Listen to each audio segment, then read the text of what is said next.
दोस्तों नमस्कार। मैं डॉक्टर दुर्गा शंकर शुक्ला, मैं खेलती इंडिया चैनल में आपका स्वागत करता हूं। जैसे दोस्तों आपने वीडियो में देखा कि ब्लॉकेज को कैसे हटाया जाता है, ब्रेन के जो ब्लॉकेज हो जाता है कैसे हटाया जाता है। आइए समझते हैं स्ट्रोक क्यों होता है, स्ट्रोक की डिफिनीशन क्या होती है। कंप्लीट वीडियो देखिएगा दोस्तों स्ट्रोक के बारे में।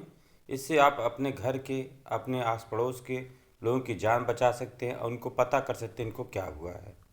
दोस्तों चलिए वीडियो स्टार्ट करते हैं स्ट्रोक की डिफिनीशन से।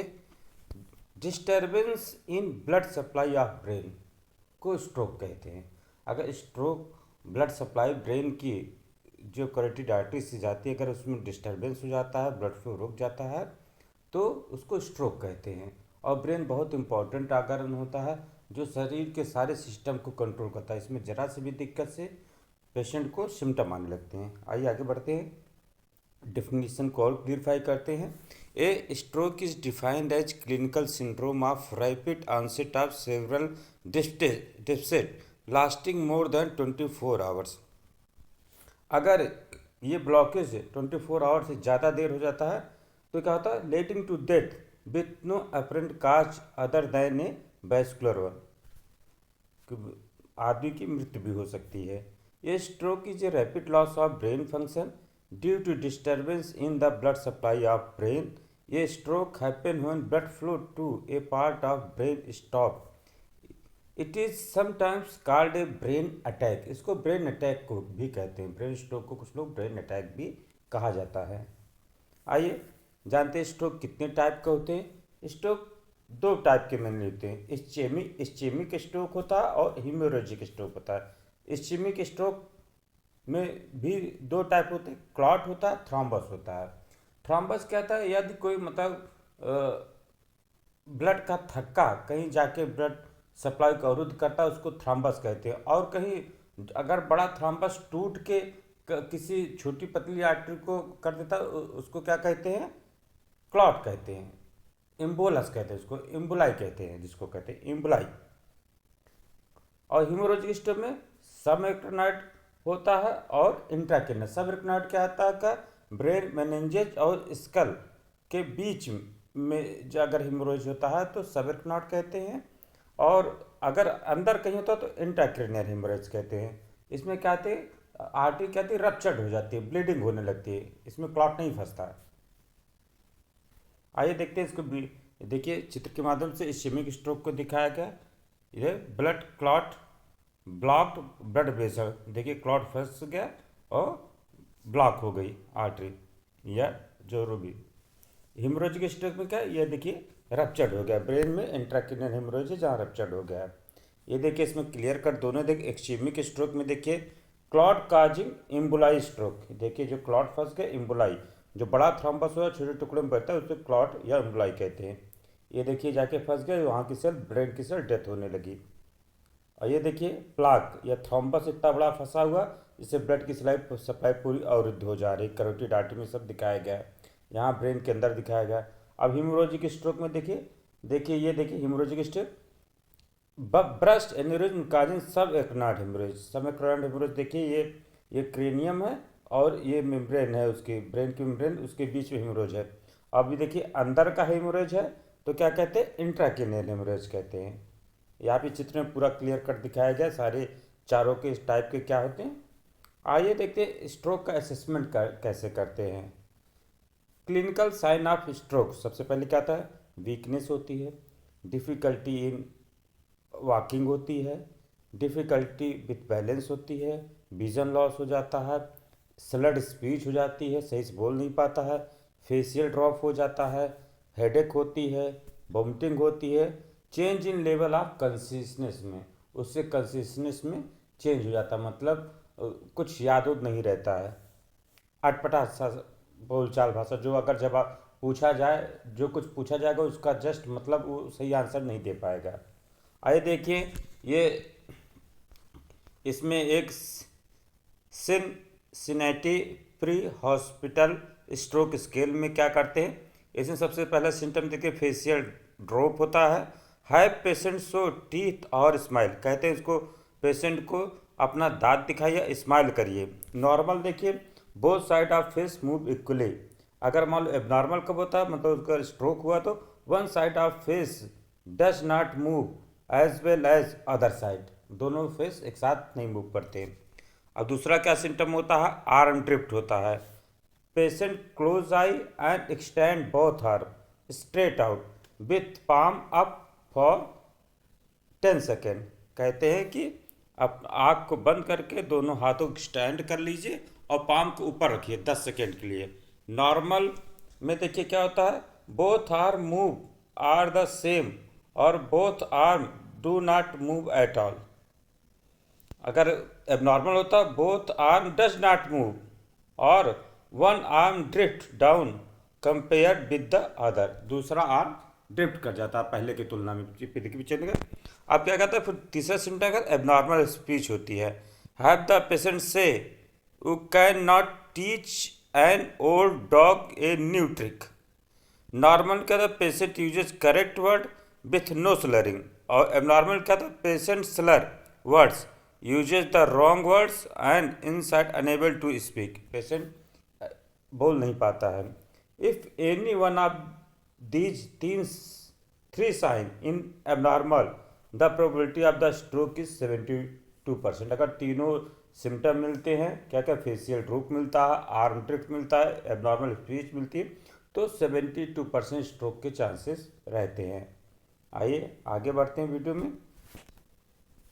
अब देखते हैं स्ट्रोक का चेन ऑफ सर्वाइवल क्या था। पहले उसको रिकग्निशन करते हैं, फिर एक्टिवेशन ऑफ ईएमएस करते हैं, फिर ईएमएस रिस्पांस को करते हैं, take him to stroke capable centre, जो स्ट्रोक कैपेबल सेंटर होता है वहाँ पेशेंट को भेजते हैं, गाइडलाइन बेस्ड स्ट्रोक केयर करते हैं, और क्वालिटी पोस्ट स्ट्रोक केयर करते हैं, क्वालिटी को मेंटेन रखते हैं। ये स्ट्रोक चेन ऑफ सर्वाइवल होती है। आइए देखते हैं स्ट्रोक पाथवे टू केयर क्या होता है। Activate MS, emergency medical system को एक्टिवेट करते हैं, ऑक्सीजन लगाते थे, एडमिनिस्ट्रेट ऑक्सीजन, ऑक्सीजन को लगा देते हैं, सैचुरेशन % रखते हैं, 99-100% रखते हैं। परफॉर्म फिंगर स्टिक प्रोसीजर, मतलब उसका फिंगर स्टिक प्रोसीजर करते हैं, उसका शुगर कर लेते हैं। चेक हिस्ट्री, पेशेंट की पूरी हिस्ट्री ले लेते हैं। एग्जामिन द इंडिविजुअल, और इंडिविजुअल को एग्जाम करते हैं, पेशेंट को एग्जामिन करते हैं। इंस्टीट्यूट सीजर प्रिकॉशन, सीजर का प्रिकॉशन लेते हैं अगर सीजर उसको आ रहा है तो। लार्ज गाज इंट्रावेनस आईवी एक्सेस बनाते हैं लार्ज गाज से, और नोटिफाई द हॉस्पिटल जिस हॉस्पिटल को में पेशेंट को शिफ्ट करना है उसको नोटिफाई कर देते हैं, उसको इन्फॉर्म कर देते हैं। आइए देते हैं अब क्या था स्ट्रोक केयर का 8D क्या था, डिटेक्शन मतलब पहचानना, स्ट्रोक को पहचानना। डिस्पैच मतलब उसको भेजने की तैयारी करना। डिलीवरी में क्या होता है कि आइडेंटिफिकेशन, मैनेजमेंट एंड ट्रांसपोर्ट, ये डिलीवरी में होता है हॉस्पिटल के डोर तक।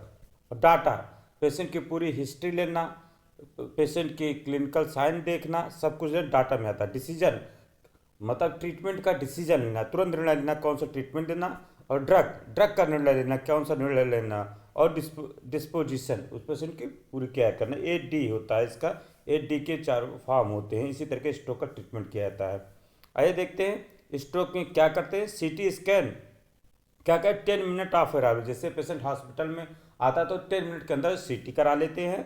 फिर उसके बाद क्या करते हैं, CT स्कैन टाइमलाइन में 25 minute perform CT scan without contrast, 45 minute CT को रीड कर लेते हैं, और 60 मिनट में इवेल्युएट क्राइटेरिया फॉर यूजिंग और एडमिनिस्ट्रेटिंग फिब्रिलेटिक थेरेपी। ये पूरा टाइमलाइन है इसका स्ट्रोक का। और स्ट्रोक का फिब्रिलेटिक थेरेपी स्टार्ट कर देते हैं। अगर स्ट्रोक है तो फिब्रिलेटिक थेरेपी स्टार्ट करते हैं, और फिब्रिलेटिक थेरेपी 3 से 4.5 आवर के बीच का अगर स्ट्रोक है तो इसमें स्टार्ट कर देते हैं, यूज इन 3 to 4.5 आवर्स। आइए देखते हैं इसकी फिब्रिलेटिक थेरेपी स्टार्ट करने से पहले क्या देखते हैं, इसकी चेकलिस्ट देखते हैं। अगर systolic assessment of any contradiction to fibrinolytic therapy, अगर इनमें से कोई भी एक यस है तो फिब्रिलेटिक थेरेपी नहीं देते। अगर systolic blood pressure more than 180 to 200 millimetre mercury है, या diastolic pressure more than 100 to 110 है, systolic blood pressure in left versus right arm का difference more than 15 millimetre mercury है, तब पेशेंट हिस्ट्री या structure central nervous system disease कोई है, या ये जो पूरे इसमें दिखाया गया इसमें से कोई भी यस होता है तो पेशेंट को फिब्रिनोलिटिक थेरेपी कंट्राइंडिकेटेड होती है। आइए देखते हैं फिब्रिनोलिटिक कौन से होते हैं। फिब्रिनोलिटिक को थ्रोम्बोलिटिक भी कहते हैं, जिसका शॉर्ट ऑफ थ्राम्बो प्लस लिटिक, थ्राम्बस को लिटिक, थ्राम्बो को तोड़ा, thrombolytic agent which is lease lies the clot और थ्रोम्बाई। स्टेप क्या था, तो ब्लड के अंदर क्या था, प्लाज्मिनोजेन होता है, तो टीपीए जब देते हैं तो प्लाज्मिनोजेन प्लाज्मिन कन्वर्ट हो जाता है जो फाइब्रिन को डिग्रेड करता है। आइए देखते हैं नंबर में, टिश्यू प्लाज्मिनोजेन एक्टिवेटर क्या कहता है, एक्टिवेट प्लाज्मोजेन टू प्लाज्मिन और फाइब्रिन को डिग्रेड करके क्लॉट को तोड़ देता है। यदि क्लासिफिकेशन में देखा है, फर्स्ट जनरेशन में स्ट्रेप्टोकाइनेज होता है, यूरोकाइनेज होता है, और सेकेंड जनरेशन में फिब्रिनोलिटिक में क्या आता है, अल्टीपेज होता है, ड्यूटेप्लेज होता है और रेटिप्लेज होता है। स्ट्रेप्टोकाइनेज जो यूज होता है वो कहाँ से कैसे पाया था, ये extra cellular protein obtain from beta haemolytic streptococci से प्राप्त होता है। एंटीजेनिक प्रॉपर्टी इसकी होती है जो may cause allergy. Antibody present for 5 years तक रहते हैं, ये इसमें एंटीजेनिक प्रॉपर्टी जब इसको देते हैं तो उसमें एंटीबॉडी में जो 5 ईयर्स तक रहते हैं। हिमोलाइज फाइब्रिन प्लग जो फाइब्रिन प्लग को तोड़ने का काम करता है, और क्लॉटिंग फैक्टर V5 V7 को कम करके। एक किसमें यूज होता है, एक्यूट पल्मोनरी एम्बोलिज्म में, एक्यूट मायोकार्डियल इन्फाक्शन में, या डीप वेन थ्रोम्बोसिस में ये स्ट्रेप्टोकाइनेज होता है क्लॉट को तोड़ने के लिए। अब इसमें दिखाया गया है, ये देखिए इसमें चित्र में भी दिखाया गया है। आइए देखते हैं आगे वीडियो में। स्ट्रोक डायग्नोसिस फिर एक बार फिर से कर ले। स्ट्रोक डायग्नोसिस में क्या, अर्ली रिकॉग्निशन में कहते हैं, फास्ट क्या कहते हैं, फेशियल ड्रूप देखते हैं, आर्म वीकनेस देखते हैं, स्पीच डिस्टर्बेंस देखते हैं, टाइमली एक्शन लेते हैं इस पर। रोजियर साइन में क्या देखते हैं, लॉस ऑफ कॉन्शसनेस देखते हैं, सीजर देख लेते हैं, सोमैटिक वीकनेस देख लेते हैं, स्पीच डिस्टर्बेंस देखते हैं, विजुअल डिस्टर्बेंस देख लेते हैं। फिजिकल एग्जामिनेशन में कैसे NIHSS में क्या कहते हैं, कॉन्शियसनेस देखते हैं, मोटर फंक्शन चेक करते हैं, सेंसरी फंक्शन चेक करते हैं, लैंग्वेज और अटेंशन चेक कर लेते हैं। इन्वेस्टिगेशन ने बता दिया सीटी हेड कैसे कराना है, MRI हेड कराते हैं, कैरोटिड अल्ट्रासाउंड डॉपलर कर लेते हैं, हेड एंड नेक एंजियोग्राम भी कर लेते अगर समय रहता है, ये सब कहते हैं। और फिर उसके क्या कहते हैं, लिपिड प्रोफाइल और कोगुलेशन प्रोफाइल करा लेते हैं। ये स्ट्रोक डायग्नोसिस में, क्लिनिकल डायग्नोसिस में करते हैं। आइए देखते हैं स्ट्रोक ट्रीटमेंट में क्या करते हैं। एक्यूट में क्या कहते हैं, अर्ली कैरोटिड इमेजिंग और इंडो आर्टेक्टेक्टोमी या स्टेंटिंग करते हैं। इस्चेमिक स्ट्रोक है तो क्या कहते हैं, एस्प्रिन दे देते हैं 150 to 300 mg फॉर 14 डेज, या इसके स्थान पे क्लिपाइडोग्रिल अगर इससे एलर्जी है तब। प्रोटीन पंप इनहिबिटर दे देते हैं, वह तो स्टैटिन स्टार्ट कर देते हैं। अगर हेमोरेजिक स्ट्रोक है तो क्या करें, प्राइमरी सपोर्टेड ट्रीटमेंट करते हैं, स्टॉप कर देते हैं एंटीकोगुलेंट को, एंटी बीपी को अगर ज़्यादा है तो उसको लोअर करते हैं, निकार्डिया लेबेटालॉल स्टार्ट करते हैं। फिर सर्जरी, अगर बीपी सब कुछ स्टेबल तो सर्जरी उसकी करते थे और हिमेटोमा को रिमूव करते हैं, इंडोवेस्कुलर रिपेयर करते हैं उसकी। आइए देखते हैं फिर क्या क्या, अगर स्ट्रोक में क्रोनिक या लॉन्ग टर्म है तो क्या क्या पैरामीटर करते हैं। उसका सैचुरेशन मोर देन 95% रखते हैं, ग्लूकोज कहते हैं 72 से 198 मिलीमीटर पर डेसीलीटर रखते हैं, ब्लड प्रेशर को मॉनिटर करते हैं, रिहेबिटेशन करते हैं, early mobilisation, physical therapy, speech and language therapy करते हैं उसकी रिहेबिटेशन में।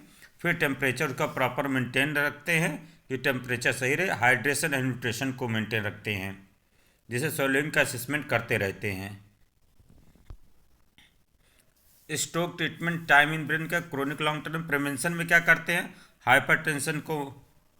हाइपरटेंशन उसका देखते हैं, हाइपरलिपिडीमिया के लिए स्टैटिन यूज कर देते हैं, डायबिटीज़ को कंट्रोल रखते हैं, antiplatelets highly effective in second prevention में, और anticoagulant mostly in atrial fibrillation में। Antiplatelets, anticoagulant, diabetes, hyperlipidaemia, hypertension, इन सब चीज़ का प्रिवेंशन करते हैं। अगर स्ट्रोक का पेशेंट है बहुत क्लोज मॉनिटरिंग करते हैं सब चीज़ों की, और डॉक्टर कोई भी ट्रीटमेंट बिना डॉक्टर की सलाह से नहीं लेते।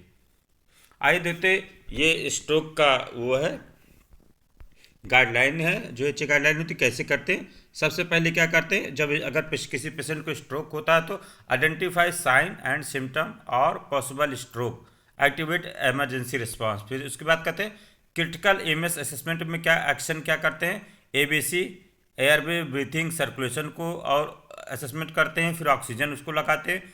प्री हॉस्पिटल स्ट्रोक असेसमेंट कर लेते हैं, जो भी हमने बताया था। Establish time of symptom onset, onset of symptom का टाइम नोट कर लेते हैं। Track to stroke centre, stroke centre के लिए ट्रैक बना करके भेजने की कोशिश करते हैं।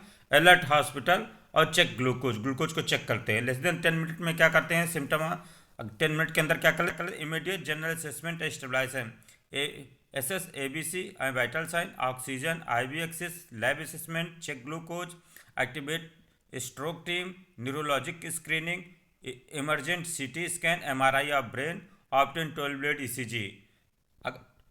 इमरजेंसी डिपार्टमेंट अराउंड 25 मिनट के अंदर क्या करें, immediate neurological assessment by stroke team and designing, review patient history, establish time of symptom onset और न्यूरोलॉजिक एग्जामिनेशन।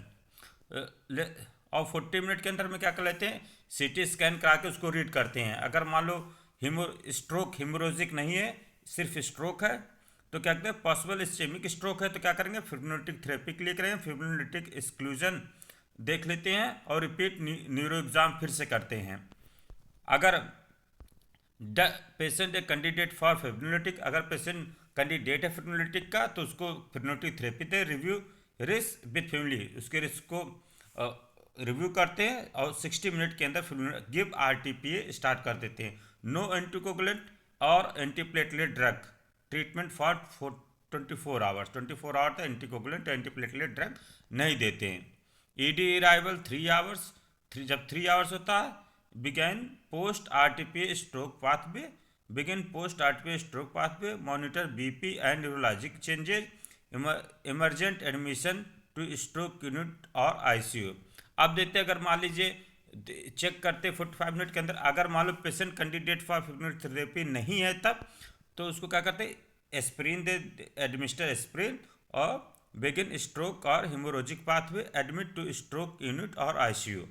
अब यहाँ देखते हैं अगर मान लो सीटी स्कैन देते हैं, इसमें मतलब कंसल्टेंट देखता है मतलब उसमें हिमोरोजिक है तो कंसल्ट न्यूरो सर्जन और न्यूरोलॉजिस्ट कंसीडर ट्रांसफ़र करते हैं और बिगन स्ट्रोक या haemorrhage pathway, admit to stroke unit और आईसीयू में एडमिट करके उसको जो हीमोरेजिक स्ट्रोक है उसका प्लान करते हैं, पेशेंट को स्टेबल करके उस जो ब्लड हुआ उसको हटाने का प्रयास करते हैं। उसको उस कंसल्टेंट जो सर्जन होता है, न्यूरो सर्जन होता है, वो डिसाइड करता है कि कैसे क्या करना है। ये पूरा असेसमेंट का चार्ट है, कैसे क्या किया जाता है, एच असेसमेंट का है।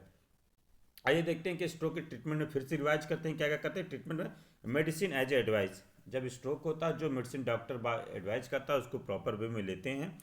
लाइफ स्टाइल मॉडिफिकेशन करते हैं क्योंकि ब्रेन के थ्रू डैमेज हो चुका था तो फिर ब्रेन को फिर से ट्रेन करना होता है कि जैसे हमारे फिर से जो हमारी लाइफ स्टाइल फिर से स्टार्ट हो सके, क्योंकि शरीर में बहुत वीकनेस आ जाती है, कमजोरी आती है, मसल में कमजोरी आ जाती है, तो लाइफ स्टाइल को मॉडिफाई करना पड़ता है।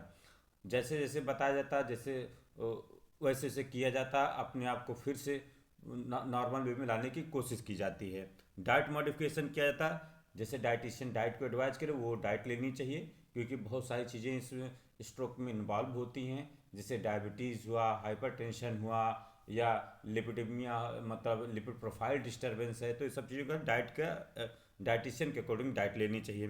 फिजियोथेरेपी रेगुलर करानी चाहिए, किसी अच्छे फिजियोथेरेपिस्ट को लेकर फिजियोथेरेपी करानी चाहिए और रिहेबिटेशन थेरेपी करनी है। और रिहेबिटेशन ब्रेन को ट्रेन करना चाहिए जिससे अपने नॉर्मल रूटीन की लाइफ में आ सके आदमी, वो फिजियोथेरेपिस्ट की गाइडलाइन के थ्रू रिहेबिटेशन होता रहता है। दोस्तों ये हमारा पूरा स्ट्रोक पे वीडियो था। मुझे उम्मीद है दोस्तों मैंने पूरी कोशिश की है जितना स्ट्रोक के बारे में नॉलेज देने की। अगर मित्रों आपको समझ में आया तो कृपया चैनल को लाइक सब्सक्राइब करें। धन्यवाद मित्रों।